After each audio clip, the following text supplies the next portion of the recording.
কেউ একজন বলেছিলেন জীবন যুদ্ধে তোমাকেই অর্জুন হতে হবে, আবার তোমাকেই শ্রীকৃষ্ণ হতে হবে। এই জীবনের মহাভারতে তোমাকেই তোমার নিজের সারথি হয়ে তোমার জীবনের রথকে টেনে নিয়ে যেতে হবে।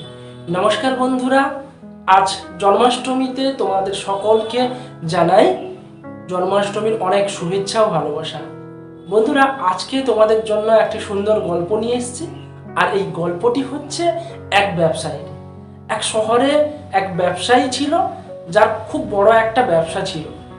এবার সে কিন্তু ধীরে ধীরে তার ব্যবসাটাকে বাড়াচ্ছিল, কিন্তু তার মনে একটা চিন্তা ছিল আগামী দিনে তার ব্যবসাটা কি করে সুন্দরভাবে চলবে। এবার তার ছেলেও কিন্তু বড় হয়েছে, ছেলেও ব্যবসা বুঝতে বুঝতে শিখেছে, কিন্তু ওই ব্যবসায়ী ছেলের প্রতি এতটা আস্থা ছিল না। তো ছেলে একদিন আসে, বাবাকে বলে যে বাবা, আমি তোমার ব্যবসার হাল ধরবো, আমি তোমার ব্যবসাটাকে সামলাবো এবং সামনের দিকে এগিয়ে নিয়ে যাব। কিন্তু ব্যবসায়ী ওই যে আস্থা না থাকার জন্য ছেলেকে কিন্তু ব্যবসা দিতে পারে না, বা ছেলের হাতে ব্যবসাটি তুলে দিতে পারে না। এবার ঘটনাক্রমে একদিন ওই ব্যবসায়ীর হার্ট অ্যাটাক হয়। তো তাকে হাসপাতালে নিয়ে যাওয়া হয়। ছেলে এই খবর শুনে হাসপাতালে ছুটে যায় এবং সঙ্গে তার এক বন্ধুকে নিয়ে যায়। তো ছেলে হাসপাতালে গিয়ে দেখে যে বাবা শয্যাশায়ী। তখন সে ডাক্তারের সঙ্গে যোগাযোগ করে এবং ডাক্তারবাবুকে জিজ্ঞেস করেন যে বাবা কেমন আছে। ডাক্তারবাবু উত্তর দেন যে না, তিনি ধীরে ধীরে সুস্থ হবেন। তো এটা শোনার পরে ওরা হাসপাতাল থেকে বেরিয়ে আসে। হাসপাতালের বাইরে যেতেই ওরা এক আইসক্রিমওয়ালাকে দেখতে পায়। তখন ব্যবসায়ীর ছেলে বন্ধুকে বলে চল একটা আইসক্রিম খেয়ে নি। তো এই কথা বলে তার বন্ধুকে নিয়ে আইসক্রিমওয়ালার কাছে যায়।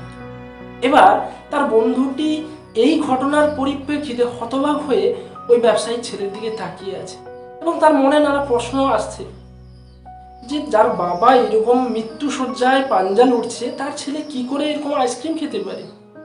তো ব্যবসায়ীর ছেলে বন্ধুর মনের কথা বুঝতে পারে। তো তখন ওই ব্যবসায়ীর ছেলে তার বন্ধুকে বলে কি রে, তোকে এত চিন্তিত দেখাচ্ছে কেন, তুই কি ভাবছিস। তো বন্ধু চুপ না করে তার মনের কথাটা বলল যে যেখানটায় তোর বাবা মৃত্যুশয্যায় পাঞ্জা লড়ছে, আগামী দিনে তোর ব্যবসাটা কেমন করে চলবে তারও ঠিক নেই, আর তুই এখন আইসক্রিম খেতে পাচ্ছিস কি করে। তো তখন ব্যবসায়ীর ছেলে বলে দেখ দেখ বন্ধু, আমি কিন্তু ভগবান শ্রীকৃষ্ণের ভক্ত, তুই জানিস, আর আমি শ্রীকৃষ্ণের দুটি মূল্যবান কথা আমি বিশ্বাস করি। নাম্বার 1, কর্ম করে যাও, ফল করো না। আমি আশা করছি যে আমার বাবাও সুস্থ হবেন এবং আমি আমার ব্যবসাটাকে পরপর এগিয়ে নিয়ে যাব। বাবার ব্যবসার হালটা আমিই ধরব, আশা করছি সব সময়ের তালে ঠিক হবে।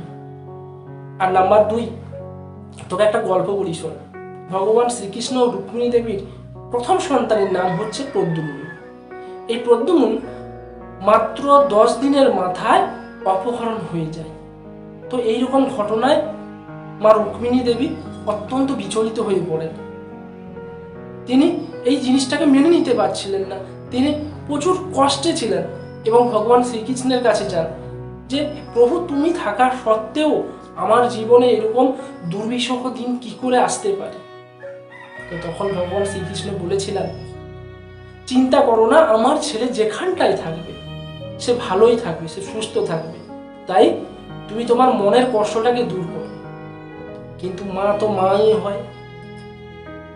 ছেলের বিরহে তিনি দিনের পর দিন রোগগ্রস্ত হতে থাকেন, তার চিন্তায় নিমগ্ন থাকেন সর্বক্ষণ।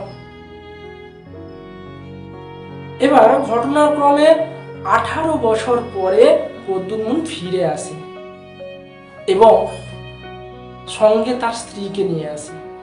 তো তাহলে রুক্মিণী দেবীর আনন্দ হওয়ার কথা যে তিনি খুব আনন্দিত হবেন ছেলে ফিরে এসেছে। অবশ্যই ছেলে ফিরে এসেছে বলে আনন্দিত হয়েছে, কিন্তু তার দুঃখের কারণ আরেকটা দাঁড়ালো, ছেলে বিয়ে করেছে। শুধু যদি বিয়ে করতো একটা মেয়েকে তাহলে কি রুক্মিণী দেবীর মনে এরকম কষ্ট থাকতো? কিন্তু না, তার কষ্টের কারণটা ছিল অন্য। আর সেটা হচ্ছে প্রদ্যুম্ন যাকে বিয়ে করেছিলেন তার চেয়ে 20 বছরের বড়। রুক্মিণী দেবী এটাকে মানতে পারছিলেন না। তিনি শ্রীকৃষ্ণের কাছে যান এবং তার মনের কথা বলেন।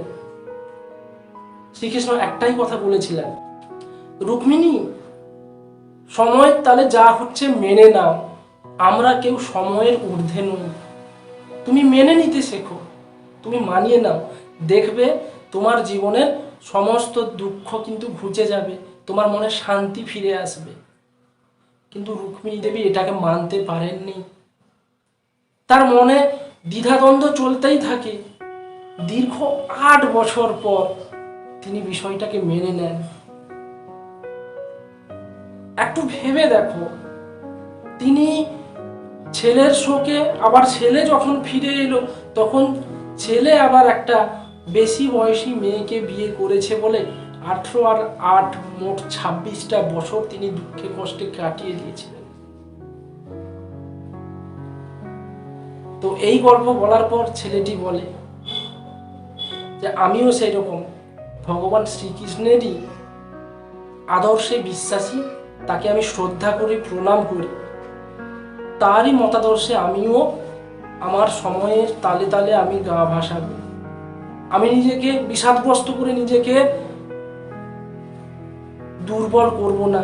সময়ের তালে আমাকেও লড়তে হবে, আমাকেও সব মেনে নিতে হবে, আর আমি সবকিছু মানিয়ে নিতে পারি। তো বন্ধুরা, এই ছোট্ট গল্প আমাদেরকে কিন্তু অনেক কিছু শিক্ষা দিয়ে যায়। আমাদের প্রত্যেকের জীবনেই কিছু না কিছু ঘটনার অনবরত ঘটে চলেছে, আর ওই ছোট ছোট ঘটনাগুলো আমরা মাথার মধ্যে বসিয়ে রাখি, আমরা সেটাকে নিয়ে নিজেদেরকে ক্রমশ দুর্বল করে তুলি, আমরা আগামী দিনের জন্য লড়তে পারি না। তাই আজকের থেকে তোমরা প্রত্যেকেই সময়ের সাথে নিজেকে গা ভাসাতে শেখো, সময়ের তালে নিজের পরিশ্রম করো।